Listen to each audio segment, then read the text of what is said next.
Prahara yang terjadi dalam rumah tangga pengacara kondang Hotma Sitompul dengan Desire Tarigan masih jadi perbincangan publik.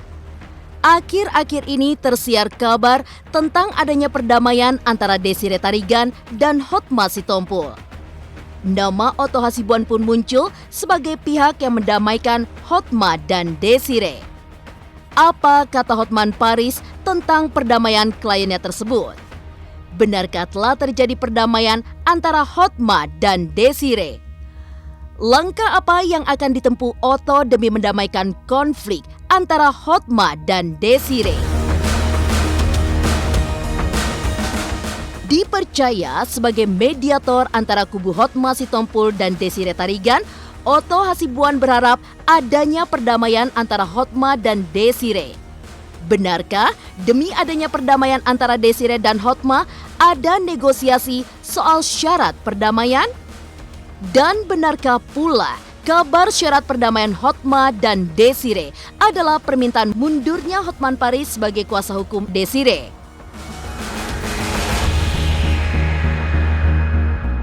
Di tengah konflik yang belum usai, heboh kabar Desire Tarigan yang pernah menggugat ibu angkatnya pada 2018 silam viral di media sosial.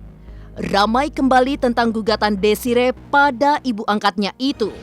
Seperti apa penjelasan Hotman Paris selaku kuasa hukum Desire Tarigan? Pemirsa, bersama Intens Investigasi, kami hadirkan kabar terkini, terpercaya, dan teraktual. Tetapi sebelumnya, jangan lupa untuk like, subscribe, dan juga share channel YouTube ini.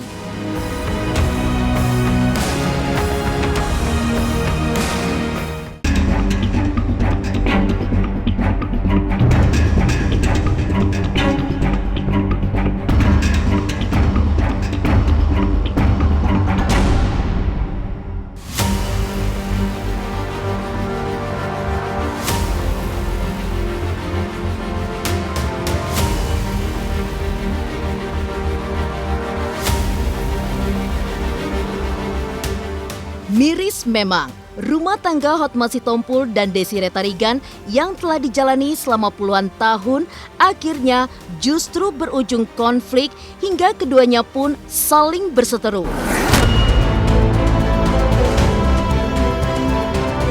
Hebohnya kasus ini di tanah air kemudian menyeret nama Otto Hasibuan, pengacara yang juga menjabat sebagai Dewan Pimpinan Nasional Perhimpunan Advokat Indonesia atau PERADI. Otto dikabarkan menjadi mediator untuk meredamkan konflik rumah tangga Hotma dan Desire.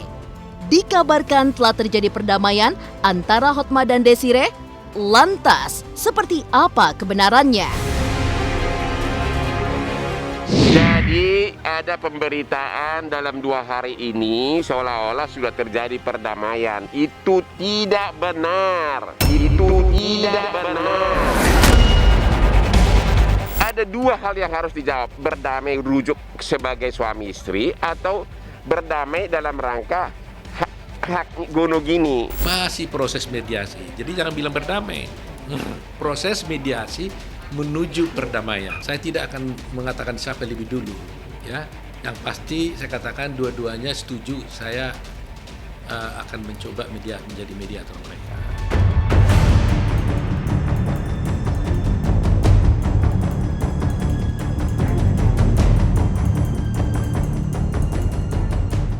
Baik Hotma Sitompul dan Desire Tarigan memang secara garis besar belum dinyatakan berdamai.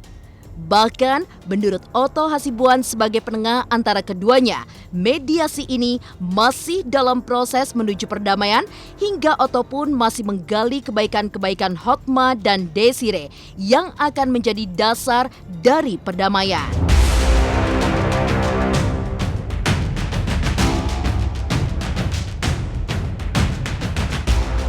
Meski melihat peluang yang dirasa berat agar Hotma dan Desire kembali rujuk, seperti apa usaha Otto Hasibuan dalam menyatukan kembali mahligai rumah tangga Hotma dan Desire? Belum ada kemajuan apapun.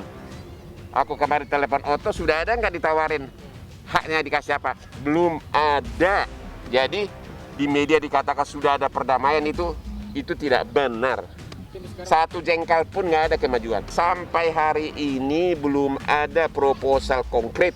Saya sudah bilang tadi, 1 sentimeter pun belum ada kemajuan. Saya pribadi mendukung kalau bisa rujuk kembali. Tapi saya tanya Desi, untuk ke arah sana pintu sudah tertutup sangat dalam sekali. Mungkin dia sudah tidak ada lagi perasa. Nah, sekarang dia hanya menunggu hak-hak dia sebagai istri. Bahwa ya kita sih tidak menghalangi mereka suatu saat rujuk kembali, ya silakan. Tapi Desi kayaknya hampir tidak ada ke arah situ. Tidak ada arahnya ke arah untuk bersatu lagi sebagai suami istri. Belum ada arahnya.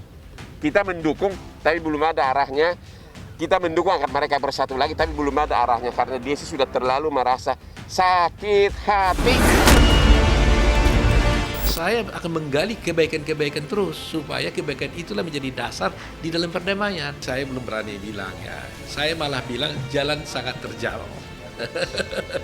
Jalan sangat terjal, tapi oleh karena itu diperlukan effort, usaha yang terbaik. Kalah menang buat mereka berdua akan menjadi abu kalau mereka terus berseteru seperti ini. Ya, perlu diingat ada anak-anak, ada keluarga kecil, ada keluarga besar yang ikut terlibat di sini. Harus itu dijaga.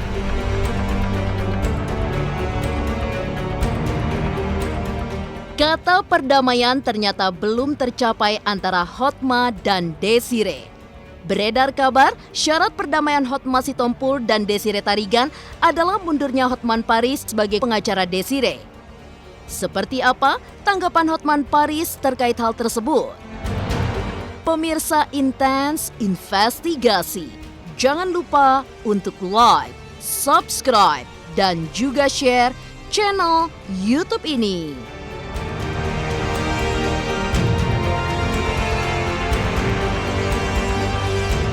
Halo, jangan lupa saksikan Intens Investigasi di YouTube. Jangan lupa untuk like, komen, dan juga subscribe.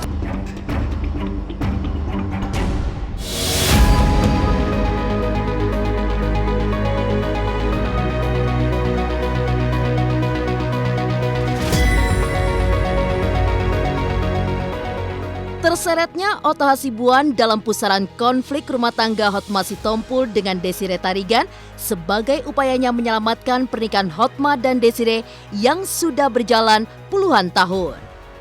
Namun, benarkah di balik usaha keras Otto Hasibuan sebagai mediator terganjal sebuah syarat yang diajukan Hotma dan Desire yang dianggap bisa menyulitkan perdamaian di antara mereka? Beredar kabar bahwa syarat perdamaian Hotma dan Desire itu adalah mundurnya Hotman Paris sebagai kuasa hukum Ibunda Bam Samson. Seperti apa tanggapan Hotman? Jangan kira saya diam itu berarti tidak berbuat. Oh usahlah. 1 lawan 100. Ayo. Terlalu menakutkan Hotman Paris itu ya. Nah, itulah yang sekarang saya harus bicarakan kepada kedua belah pihak. Ya kan, pastikan kedua belah pihak menginginkan sesuatu. Sesuatu itu apa, saya nggak perlu sebutkan, ya kan? Nah, itulah yang saya harus pertemukan. Negosiasinya kan masih TikTok ini kan. Yang ini minta begini, yang ini begini, yang ini begini gitu ya, TikTok. Kalau ini bisa done gitu ya, selesai, tentunya saya akan minta ya. Syukur mereka mau nanti ya, mereka untuk bertemu. Pak Muarakarta tadi membuat syarat bahwa katanya harus kuasa dari Pak Hotman, dari Desire ke Hotman harus dicabut, baru bisa damai. Kalau itu benar, memang akan jalan menjadi sulit, ya kan? Nah, jadi beban saya semakin berat lagi, gitu ya. Karena bagaimanapun, apa bisa dengan cara yang lain, gitu ya. Nah, ini mungkin tugas-tugas saya lah, ya.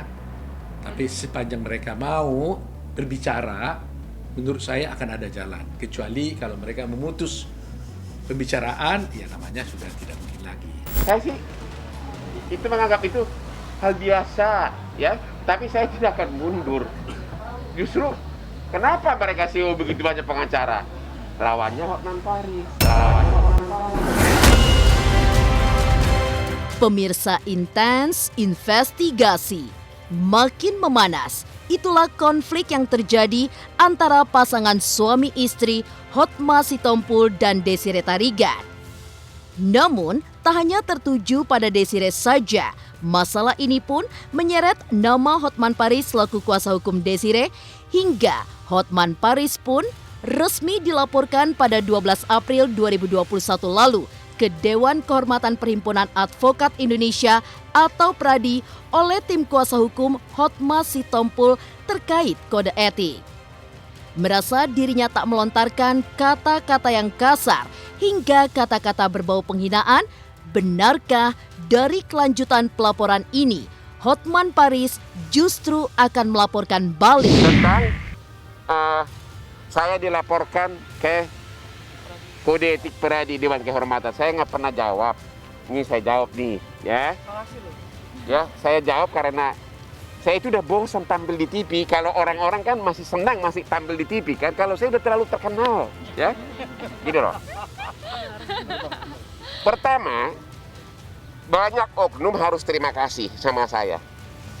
Karena berkat akulah dia jadi masuk TV.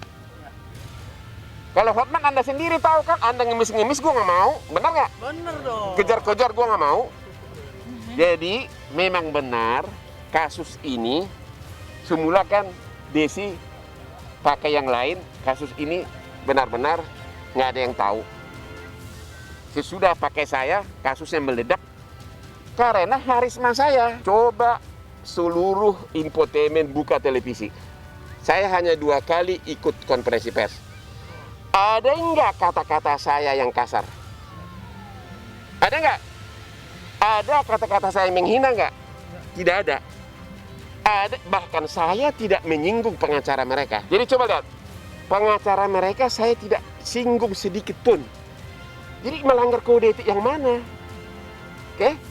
Kenapa saya diam selama ini? Karena gua cuek aja. Hotma mengadukan saya ke kode etik, nanti ingat, saya akan lapor balik dia. Ingat, saya akan lapor balik dia. Laporan dari Pak Hotma melalui Muara Karta dan Pak Partahi ke PRADI itu sekarang kan masih di tangan saya.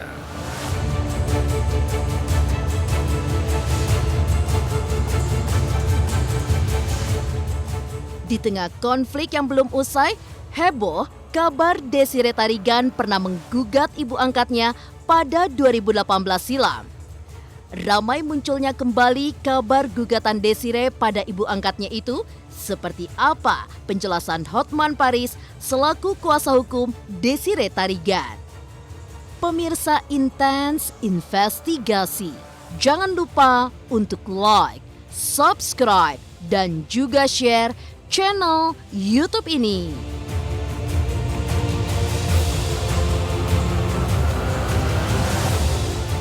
Hai, jangan lupa untuk nonton Intens Investigasi di YouTube. Jangan lupa like, komen, dan juga subscribe.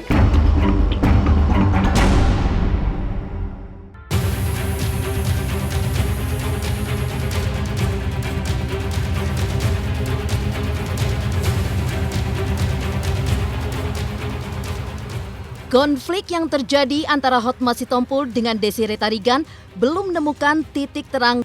Bahkan, kehebohan sempat terjadi beberapa hari lalu. Ramai diperbincangkan bahwa ibunda dari Bams X Samson ini ternyata adalah seorang anak angkat. Dan sontak, publik dikejutkan dengan kabar kalau Desiree merupakan anak angkat pernah menggugat sang ibu ke Pengadilan Negeri Jakarta Selatan pada tahun 2018 silam. Lantas, apa maksud dari gugatan yang dilayangkan Desiree kepada sang ibu angkatnya?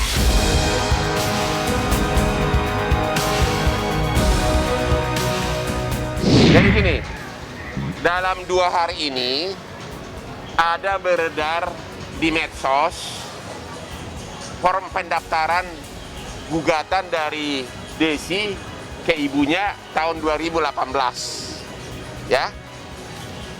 Itu memang benar ada. Desi itu diangkat anak tahun 61. Bayangin tahun berapa? Tahun 61. 1961. Waktu itu belum ada kelengkapan biasalah kan, namanya juga zaman bahola, hanya semacam surat kenal lahir dan sebagainya. Kemudian belakangan disadari bahwa perlu bikin surat yang lebih kuat, ya kan, untuk pengangkatan anak ini.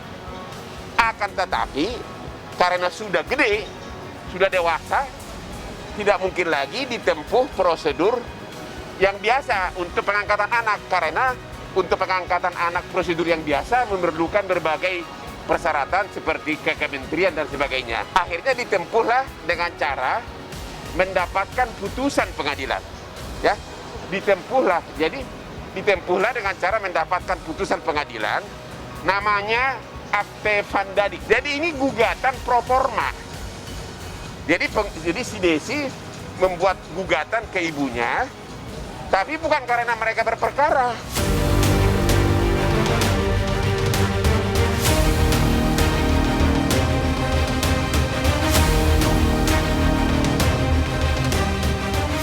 Kasus yang terjadi pada rumah tangga Desire dengan suaminya Hotma Sitompul seakan melebar dan semakin memanas.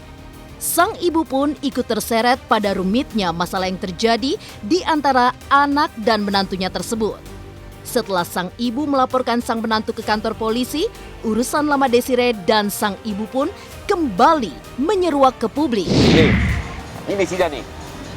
Sudah putusan ini, para pihak akan mendaftarkan adopsi ini. Nah, lihat nih. Ini isi putusannya nih, ya. Nih. Maksudnya ibunya dan kuasanya untuk melakukan pencatatan pengangkatan ini di Dinas Kependudukan. Nih, sepakat mereka. Dia nih bahasannya nih. Jadi nggak ada perkara. Jadi dosa, sangat dosa kalau ada oknum menyebarkan informasi yang salah ke masyarakat. Itu sangat memalukan kalau ada oknum menyebarkan informasi yang salah ke masyarakat. Jadi ini hanya pengesahan status dia sebagai anak adopsi melalui pengadilan. Tapi itu hanya boleh dengan gugatan. Makanya dibikin gugatan. Tapi bukan dapat gugatan gara-gara berantem, enggak.